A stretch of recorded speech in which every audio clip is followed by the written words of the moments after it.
You know, for a while it looked like they were going to save all the big deals for the actual trade deadline. Whoops! Two enormous deals in the NHL, and both of them involving Canadian teams. One rebuilding, the other going for it. The Montreal Canadiens trade Ben Chiarot to the Florida Panthers, and the Calgary Flames acquire Calle Jarnkrok from the Seattle Kraken. Let's take a look at the full deals, and we'll start with the Calgary Flames because that's the easiest. Calgary acquiring Calle Jarnkrok is very simple. It's just the Flames getting a good player for 3 picks. Or maybe not Calgary, you could say Calgary. Now, you see, because, Steve, that's a terrible joke! Yeah, we'll take it up with the Calgary Flames because they're the ones who made it! Real quickly on the Seattle Kraken, it's a great deal because it fits their purpose. Listen, they're an expansion team, and a classical expansion team, not like the Vegas Golden Knights who were going for it right away. They're an old school expansion team. They're not very good. So when you're not very good and straight up don't have very much, like literally they don't even have very much like in their system, you need picks. You need good picks, and it's best if you spread them out, and they get both in this deal. Calgary gives a 2022 second rounder to Seattle. That's the best pick.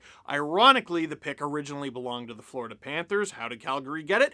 In the Sam Bennett deal. The Kraken also get a 2023 third rounder and a 2024 seventh. And I know what you're thinking, why would Seattle care about a 2024 seventh? That's a 7th round pick 3 drafts from now. Why would Seattle care about a pick in the 200s? The romantic answer is because you never know. You might draft a gem in the 7th round. But honestly, the practical answer? It sounds better to say you got 3 picks instead of 2, right? So Seattle, they're not rebuilding because they never had anything built, so they're brand new. So they're just building, and 3 picks will help them do that. Calgary Flames, on the other hand, get an effective player who's been an effective player for a number of years. He's on the final year of a 6-year contract, paying him $2 million per. That was a value deal done by Dave Poyle of the Nashville Predators many moons ago. First things first, did you know that Jarnkrok and Elias Lindholm were cousins? I didn't know this. Did you know this? Now, Calle Jarnkrok is not a huge player. He's not a small player. He's 5'11" and about $180 something. Maybe more on the smaller side of a Daryl Sutter team, but defensive minded. And as a producer, he's not going to shoot the lights out, but he's alarmingly consistent. Heading into this season, 6 straight seasons of between 35 and 26 points, and 6 straight seasons of between 10 and 16 goals. It's not a lot, but it comes every year like clockwork. And this season, he's actually on the best offensive pace of his entire career. 12 goals and 14 assists for 26 points in just 49 games. Also helpful, 63 games of Stanley Cup playoff experience, and he rarely takes a penalty. Bottom line, this is a classic buy. Calgary got better, Seattle got more magic beans. That's just how a buy and sell deal at the deadline works. Now, the even bigger deal. Holy cow, the Montreal Canadiens and Florida Panthers. The Panthers winning the Ben Chiarot sweepstakes. The Montreal Canadiens announced this. The Canadiens have traded defenseman Ben Chiarot to the Florida Panthers in exchange for Tyler Smilanic, a first-round pick in 2023, and a 4th-round pick in 2022. We'll get to what Florida gets in Ben Chiarot in a second, but let's take a look at those draft picks, Montreal. Well, 2 draft picks and a prospect. I neglected to mention with the Jarnkrok trade that Jarnkrok was 50% salary retained. So is Ben Chiarot. All along this process, the Montreal Canadiens have been laying the groundwork, making sure the word gets out that, listen, we want a deal similar to what Columbus got for David Savard, who, ironically, is currently on the Montreal Canadiens. They did a good job because if that was their goal all along, they got real close. A 1st, a 4th, and Smilanic, who was a 3rd rounder in 2020. The 4th rounder this year is a 4th rounder this year. I mean, it's magic beans. I mean, it's better to have more magic beans than less, but it's definitely magic beans. The Habs in the mid-round of the 2022 draft right now are loaded. In the 3rd round of 2022, the Habs have their own pick, plus the Ducks pick and the Hurricanes pick. And in the 4th round, they have their own pick, the Rangers' 4th round pick, and Tampa's 4th round pick. But the draft pick that had all of Habs Twitter, all of hockey Twitter hot and bothered, that 2023 first. Because if you're a Habs fan, you might look at that and go, aw, yeah, it's a 1st rounder, but it's not till next year. That 1st round pick next year is not lottery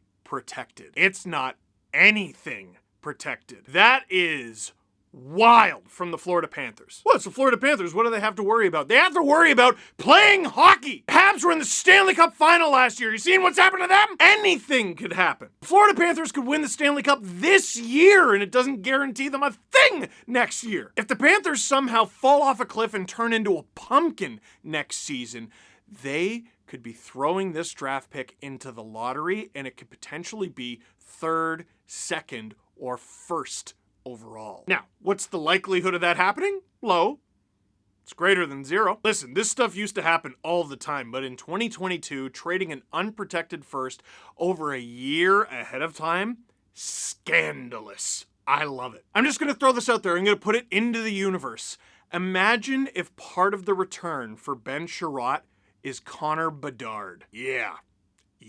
It is not impossible that like 18 months from now, the Habs have both Shane Wright and Connor Bedard. And they can put them on a line with like Cole Caulfield and have Nick Suzuki on the second. It's hard to get excited when your team is losing all the time. And right before Martin St. Louis took over as head coach in Montreal, that's all the Habs were doing. Not just losing, but losing grotesquely. Martin St. Louis coming in and Cole Caulfield's emergence, that's been the ray of sunshine through it all. That draft pick, don't sleep on that draft pick. That could be the supernova. Finally, the third rounder from 2020, Ty Smilanic. Now, it's always interesting when there's a player from a couple years ago in there because you wonder, who knows this player? Who in the Habs organization knows this player? It's difficult to pinpoint because all the Habs management is new. Smilanic is playing at Quinnipiac University this year, and I looked through the roster. It's a lot of undrafted guys who are like 22, 23, 24. So it's possible the Habs have scouted those games, and maybe they'll even sign a couple of those guys. But I think it goes back to the 2019-20 season, Smilanic's draft year when he was with the U.S. national program. Matty Bernier is probably the big name there. He went second overall, but that wasn't until 2021. The U.S. national team's top scorer in the 2019-20 season, 18 points in just 13 games, Brett Berard, who the New York Rangers drafted in the 5th round. So who might know him? Jeff Gorton. Also on that same team, Luke Tuck, who the Montreal Canadiens took in the 2nd round in 2020. And of course, there's Ty Smilanic, who is also on that team. I think it's safe to assume the Florida Panthers were like, yeah, and take this guy too. The Habs know this player, they scouted this player, and they like this player.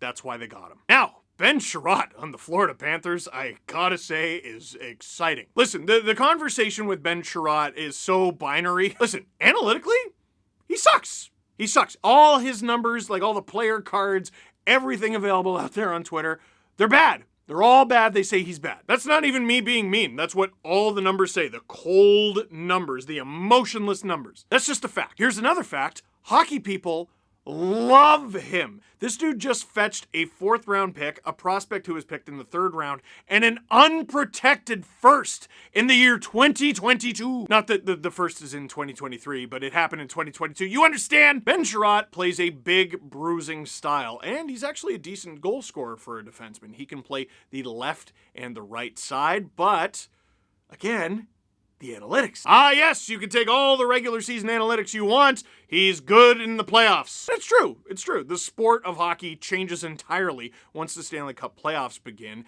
And I gotta say, Aaron Ekblad, Mackenzie Weegar, and Ben Chiarot sounds like a bad time. Plus, Ben Chiarot made it all the way to the Stanley Cup final last year. But, probably worth mentioning, Habs got outscored with him on the ice. He is truly a fascinating case study, and he certainly does not need to be the guy at all in Florida. This dude might end up in the Stanley Cup final again. He could also end up ragdolling and eliminating Austin Matthews in the 1st round again. Single tier. I'm sure you'll have sweet dreams about that one tonight. Overall, this is another classic buy and sell deal. The Florida Panthers get a player they sorely wanted, and they're going for it. The Montreal Canadiens get a 4th round pick, nothing to sneeze at. A prospect who was drafted a couple years ago, so he could be closer to ready.